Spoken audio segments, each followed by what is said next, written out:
Et là, c'est pas une fête. C'est pas une cérémonie où quand on sort, on finit, on va avec notre trophée et puis on dit bon, on est content. Parce que nous sommes de la même groupe de personnes qui pensent que donner des trophées c'est facile. Mais maintenir le cap, c'est plus difficile. C'est pas parce qu'on a eu un trophée, ça veut dire qu'on a garanti l'avenir et autres. Non, il faut toujours travailler.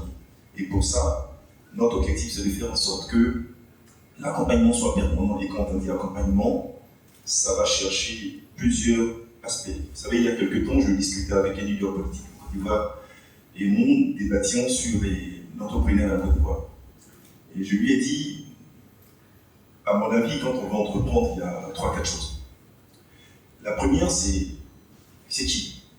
Qui entreprend? C'est où j'entreprends? C'est pourquoi? Et puis comment je fais? On a tendance à parler d'argent, on va venir là-dessus, sur la question du financement bancaire, tout ça. On va venir là-dessus, c'est vrai, parce que le thème de cette cérémonie, c'est financement bancaire, les mondiaux de la croissance. Mais il faut savoir qui. Qui est-ce qu'il est formé?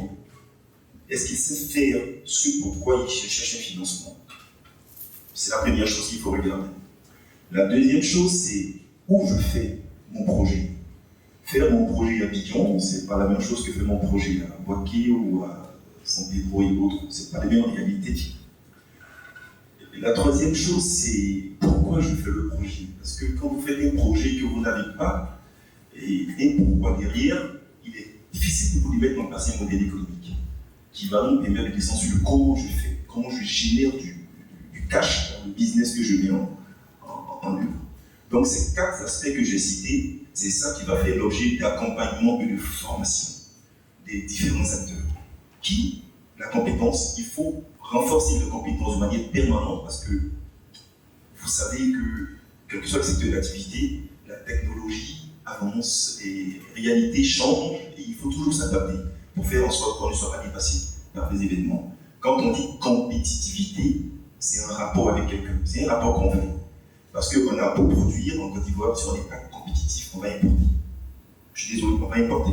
Parce que personne n'a envie d'acheter ses produits plus chers. Personne. Donc c'est pourquoi on a insisté sur le terme, on a dit compétitivité. C'est un élément qui est très important. Donc on va travailler sur cette question également, former, donc c'est les différents acteurs, et sur le pourquoi on fait. Parce que quand on fait le projet, on veut nourrir des gens. On veut faire en sorte que les gens aient des produits de meilleure qualité, à meilleur coût, en termes d'accessibilité également. Et ça nécessite l'accompagnement permanent. Ça, c'est un autre aspect qu'il faut regarder. Le financement, c'est une conséquence, ce n'est pas une cause. Quand on a fini de faire tout ça, généralement, le financement arrive.